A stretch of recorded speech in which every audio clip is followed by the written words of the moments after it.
My self doctor Prashant More, मैं vascular surgeon हूँ और मैं venous association of India and vascular society of India का मेंबर हूँ।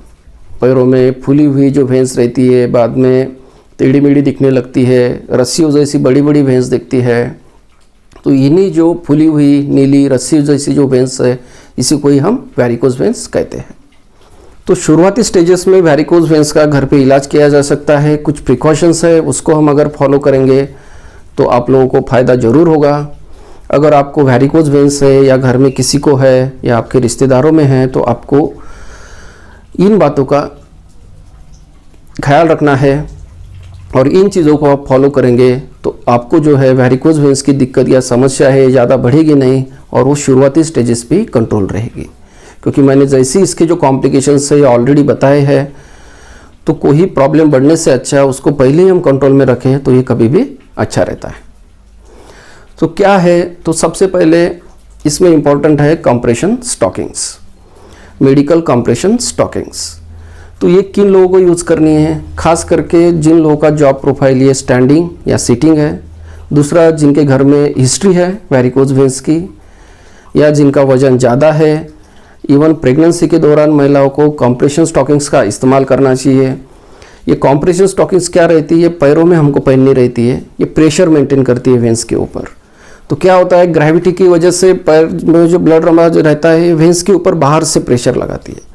तो प्रेशर बाहर से वेंस के ऊपर पड़ने की वजह से क्या होता है कि ये जो वॉल्स है ऐसे दूर है ये नज़दीक आ जाते हैं, तो जो नीचे ब्लड आता है इम्प्योर वो आना बंद हो जाता है और जो नॉर्मल फ्लो है उसको ऊपर ले जाने में ये मदद करती है स्टॉकिंग्स। तो इसकी वजह से ये जो वैरिकोज वेंस की समस्या है ये नियंत्रण में रहती है, ज़्यादा बढ़ती नहीं है। तो ये कंप्रेशन स्टॉकिंग्स किसको इस्तेमाल करनी चाहिए? जैसे मैंने ऑलरेडी बताया कि जिन लोगों को इसकी रिस्क है और दूसरे लोग जिनको शुरुआती दौर में वेंस दिखाई, कुछ लोगों में स्पाइडर वेंस दिखाई देते हैं, मतलब छोटे छोटे वेंस रहते हैं पैरों में, उसको स्पाइडर वेंस बोलते हैं। वैरिकोज वेंस के ये शुरुआती लक्षण है। अगर तभी से आप इसको पहनना शुरू करेंगे तो बहुत अच्छा रहेगा। इसमें भी अलग क्लास रहते हैं, क्लास 1, क्लास 2 और क्लास 3। ये कितना प्रेशर एग्जर्ट करती है हमारे पैरों के ऊपर, इससे ये क्लास डिसाइड किया जाता है। जैसे जो क्लास 1 स्टॉकिंग्स है ये 18 से 23 तक प्रेशर मेंटेन करती है, जो क्लास 2 है ये 23 से 27 तक करती है। तो क्लास 1 स्टॉकिंग जिनको पहननी है जिनमें रिस्क फैक्टर्स है, मतलब जिनका जॉब प्रोफाइल लॉन्ग स्टैंडिंग है या लॉन्ग सिटिंग है या जिनके घर में फैमिली हिस्ट्री है प्रेगनेंसी के दौरान, उनको ये क्लास 1 यूज़ करनी है। या जिन्हें स्पाइडर वेंस है या एकदम हल्के वैरिकोज वेंस है उन लोगों को कम प्रेशर वाली स्टॉकिंग्स मतलब क्लास 1 स्टॉकिंग्स इस्तेमाल करनी है। और जिन लोगों में ज़्यादा लक्षण है, जिनकी वैरिकोज वेंस थोड़ी ज़्यादा बढ़ गई है, जिनके पैरों में दर्द होता है, ऐंठन होती है, क्रैम्प्स आते हैं, तो उन लोगों ने क्लास 2 पहननी है, मतलब ज़्यादा प्रेशर वाली स्टॉकिंग। तो दोस्तों इसमें क्लास 3 स्टॉकिंग्स भी आती है, वो आपको नहीं पहननी है। ये कुछ खास स्पेशल पेशेंट्स के लिए रहती हुई है, मतलब जिन पेशेंट्स को पोस्ट थ्रोम्बोटिक सिंड्रोम हो जाता है या जिनके पेशेंट्स के पैरों में क्लॉट होने के बाद में डेवलप होता है पोस्ट थ्रोम्बोटिक सिंड्रोम, तो हम लोग जांच करके उन पेशेंट्स को ये क्लास 3 स्टॉकिंग्स देते हैं। या जिन लोगों के अल्सर बार बार होते हैं, हील नहीं होते हैं, उन लोगों को हम देते हैं क्लास 3। इसमें प्रेशर बहुत ज़्यादा रहता है और आप लोगों को ये इस्तेमाल नहीं करनी है। तो ये स्टॉकिंग्स आपको कितने देर तक पहननी है? सवेरे उठने के बाद आप क्या करिए, नहा लीजिए और जैसे कपड़े पहनते हैं हम लोग वैसे स्टॉकिंग को पहन लीजिए। तो अभी दिन भर आपको ये स्टॉकिंग्स को नहीं निकालना है, रात को सोते वक्त आप इनको निकाल दीजिए, ठीक है। तो क्या इंपॉर्टेंट है? पहली चीज़ घर में इलाज करने के लिए कंप्रेशन स्टॉकिंग। अब दूसरी बात है अवॉइड प्रोलॉन्ग सिटिंग और स्टैंडिंग। अगर आपका काम जो है ज़्यादा देर तक खड़े रहने का है या ज़्यादा देर तक बैठने का है तो आपको ज़्यादा देर तक खड़े नहीं रहना है, ज़्यादा देर तक बैठना नहीं है, मतलब जितना अवॉइड कर सकते उतना अवॉइड कीजिए।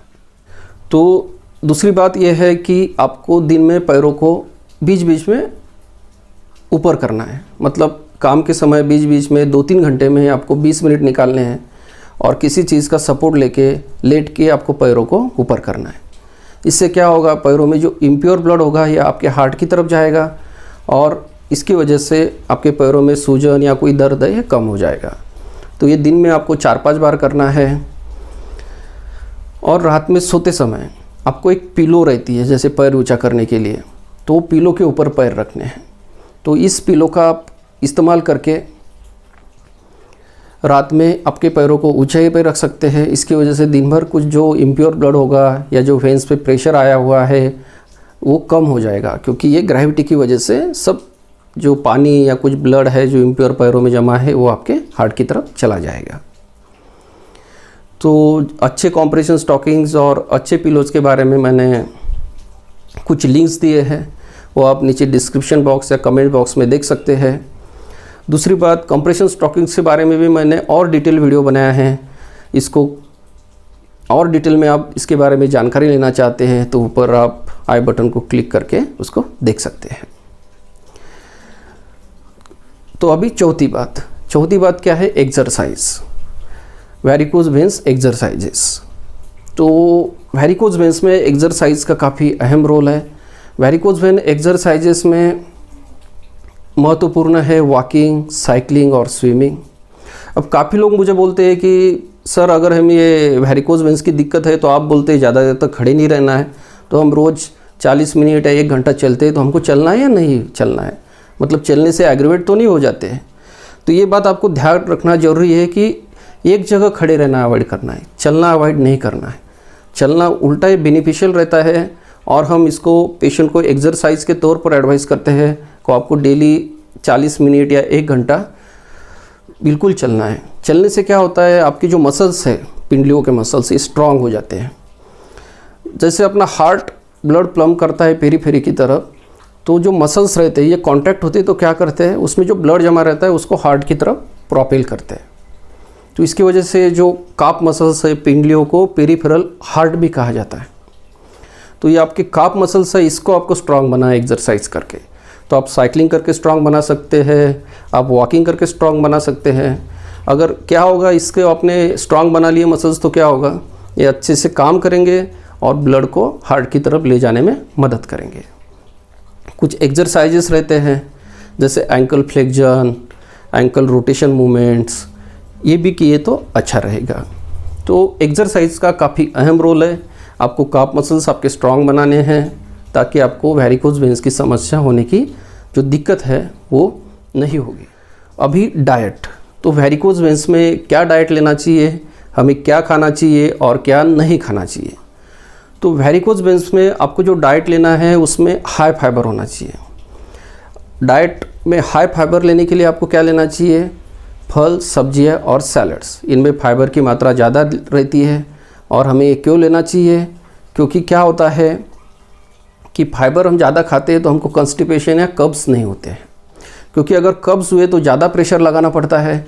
इसकी वजह से जो वेंस में उसका दबाव ज़्यादा बढ़ता है और ये समस्या और बढ़ सकती है। तो आपको आपके डाइट में फाइबर ज़्यादा रखना है। इसके अलावा आपको ऐसी चीज़ें खानी है जिसमें बायोफ्लेवोनाइड्स और रूटीन्स ज़्यादा है। तो ये बायोफ्लेवोनाइड्स और रूटीन्स क्या करते हैं, ये वेंस के सूजन को कम करते हैं। थोड़ी एंटी थ्रोम्बोटिक प्रॉपर्टीज़ रहती है इसमें। ये हमें मिलते हैं संतरा, नींबू, सेब, ग्रेप्स, पालक, ब्रोकोली। इन चीज़ों को हमने अगर अच्छे से सेवन करें तो हमको इनमें से बायोफ्लेवोनाइड्स और रूटीन्स मिलेंगे। बीट में भी अच्छी मात्रा में होते हैं। इन शॉर्ट जो कलरफुल सब्जियां रहती है, अलग अलग कलर की आपको सब्जियां और फल खाने हैं। ये बायोफ्लेवोनाइड्स और रूटीन्स की वजह से ही फल और सब्जियों को कलर्स रहते हैं। तो कलरफुल सब्जियां खाना है, मतलब उसमें से आपको बायोफ्लेवोनाइड्स और रूटीन्स मिलते रहे। आपके डाइट में आपको कार्बोहाइड्रेट कम लेने हैं और फैट्स कम लेने हैं, मतलब तेल और कार्बोहाइड्रेट कम मात्रा में लेने हैं, प्रोटीन ज़्यादा लेने हैं और फल, सब्जियां और सैलड ज़्यादा रहने हैं। तो इन शॉर्ट आपका डाइट कैसा होना चाहिए, लो carbohydrate, low fat and high protein diet. उसमें फ्रूट्स, वेजिटेबल्स एंड सैलड ज़्यादा होने चाहिए। और पानी पीना है आपको, 3 से 4 लीटर खूब पानी पीना है। अगर आप पानी नहीं पिएंगे तो डिहाइड्रेशन होगा। डिहाइड्रेशन से आपके जो वेंस है उसमें क्लॉट जमा हो सकता है, तो ये क्लॉट होना नहीं चाहिए। इसकी वजह से आपको पानी ज़्यादा लेना है। तो दोस्तों 5 चीज़ें महत्वपूर्ण हैं जो हमने आज डिस्कस की। अगर आपको घर पे इस वेन की प्रॉब्लम की ट्रीटमेंट करनी है या इसको कंट्रोल करना है तो उसमें क्या है, सबसे पहले है कंप्रेशन स्टॉकिंग्स। इसके बाद आपको अवॉइड करना है ज़्यादा देर तक खड़े रहना या बैठना। तीसरी बात, आपको जो है पैर को ऊंचा करके सोना है। चौथी बात, आपका जो है एक्सरसाइजेस, वेरिकोज एक्सरसाइजेस, उसको नियमित करना है। पांचवी बात, आपको वेरिकोज वेन्स डाइट जो है उसको लेना है। तो इन चीज़ों का आप पालन करेंगे तो ये जो समस्या है वेरिकोज वेन्स की, ये ज़्यादा बढ़ेगी नहीं और इसको शुरुआत में ही हम लोग कंट्रोल कर सकते हैं। देखिए, वेरिकोज वेन्स में कुछ दवाइयाँ ज़्यादा इफ़ेक्टिव होती नहीं है, तो ये दवाइयाँ या टैबलेट्स या कोई ऑइंटमेंट्स, ये सब एड्स आते रहते हैं। इसको इस्तेमाल करने से बहुत ज़्यादा फ़ायदा होता नहीं है। अगर आपकी स्किन ड्राई होती है, मतलब पैर ड्राई होते हैं, तो आप उसकी जगह सरसों का तेल, नारियल का तेल या तिल का तेल इस्तेमाल कर सकते हैं। इसको पैरों को लगा के आप थोड़ी हल्की मसाज कर सकते हैं, लेकिन कोई दवाई या टैबलेट्स लेने की बिल्कुल ज़रूरत नहीं है। तो ये शुरुआती स्टेजेस के लिए मैंने बताया।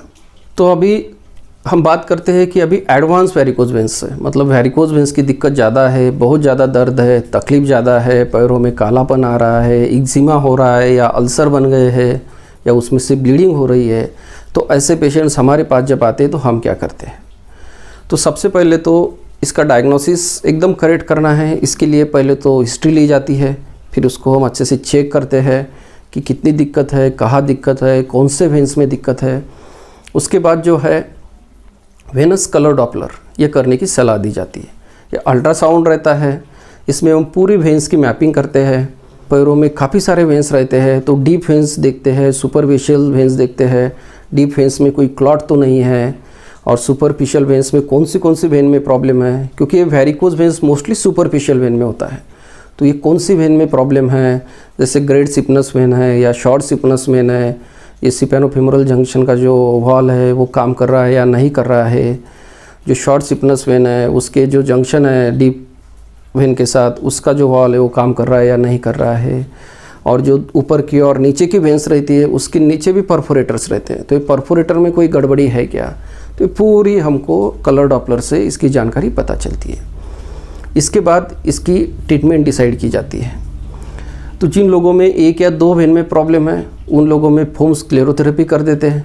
तो ये फोम स्क्लेरोथेरेपी ये ओपीडी प्रोसीजर है। इसमें क्या करते हैं, एक केमिकल रहता है तो उसका फोम बना के ये वेन में इसको इंजेक्ट किया जाता है। तो इसमें सोडियम टेट्राडेसिल सल्फेट या पोलिडोकैनाल इसका इस्तेमाल किया जाता है, और इसको वेन के अंदर छोड़ने से वो जो वेन है वो क्लियर हो जाती है। तो ये किन पेशेंट्स के लिए है, जिनमें एक छोटी या एक दो या तीन चार मुश्किल से छोटी वेन में प्रॉब्लम है, ठीक है। लेकिन अभी जिसको ज़्यादा वेन में प्रॉब्लम है, जिसको ज़्यादा दिक्कत है, उन पेशेंट्स में स्ट्रिपिंग सर्जरी करते हैं।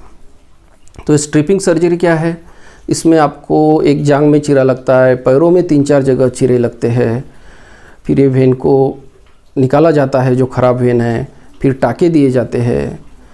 तो इसके बाद आपको हॉस्पिटल में एडमिट रहना रहता है। ये थोड़ी पेनफुल भी रहती है प्रोसीजर्स। तो अभी ये जो स्ट्रिपिंग सर्जरी है हम लोग ज़्यादा करते नहीं हैं, क्योंकि अभी एडवांस ऑप्शंस हमारे पास अवेलेबल है।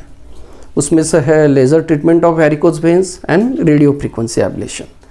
क्योंकि लेज़र या हम रेडियो फ्रीक्वेंसी करेंगे तो पैरों में आपका कोई टाका लगेगा नहीं, तो इसकी वजह से क्या होगा, कोई इन्फेक्शन नहीं होगा, आपको दर्द कम होगा, हॉस्पिटल में ज़्यादा देर रहने की ज़रूरत नहीं है।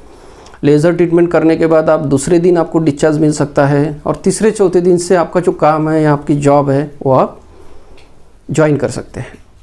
तो जो ओपन सर्जरी है वो ज़्यादा की नहीं जाती है।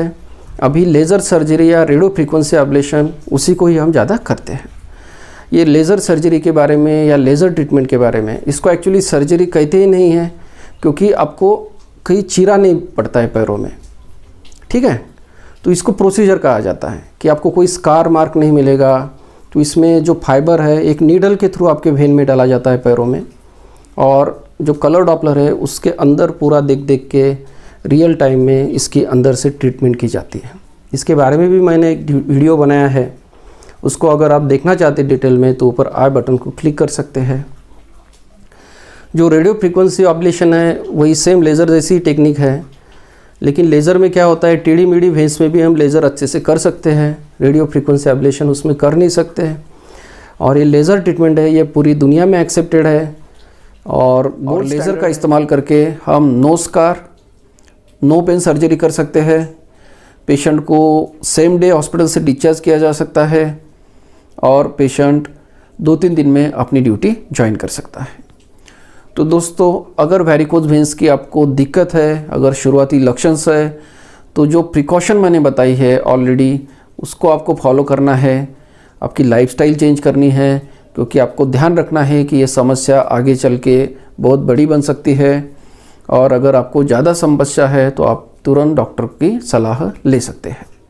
इसके अलावा भी आपको कोई मतलब शंका है या कोई आपका सवाल है तो वो आप नीचे कमेंट बॉक्स में पूछ सकते हैं। मैं उसका जवाब देने की पूरी कोशिश करूँगा। धन्यवाद। अगर आपने यह वीडियो यहाँ तक देखा है तो वीडियो को लाइक और शेयर कीजिए, ताकि मुझे और ऐसे वीडियोस बनाने के लिए मोटिवेशन मिलता रहे। और चैनल डॉक्टर मोरेज हेल्थ टिप्स को सब्सक्राइब कीजिए, वीडियो को शेयर कीजिए और बेल आइकॉन पर क्लिक करके ऑल पे सेट करना ना भूलें। धन्यवाद।